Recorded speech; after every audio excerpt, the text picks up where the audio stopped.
So let me ask you a question. How do you know it's time to clean your house?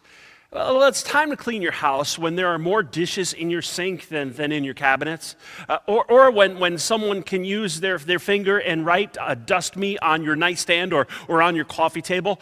You can also know it's time to clean your house when you can't find anything clean to wear. So you go to your dirty clothes and you sniff them to see if you can wear them again.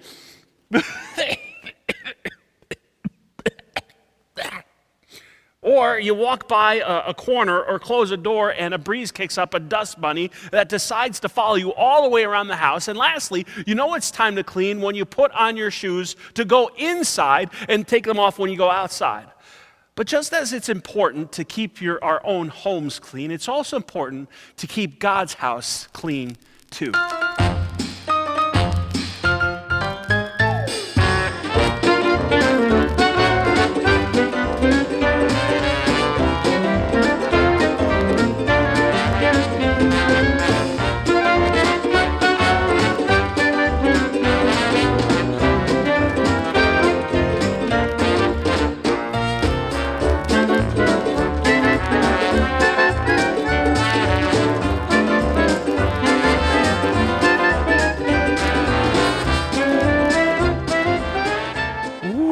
That was a lot of work.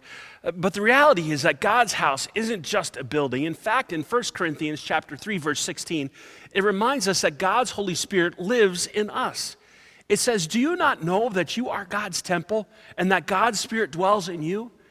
You know, in our reading for today, we heard about a time when Jesus did some serious house cleaning in the temple.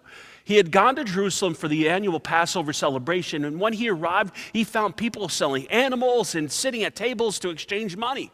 It looked more like a market than actually a place of worship. And he couldn't actually believe his eyes. He became so angry that he drove out the animals and those who were selling them.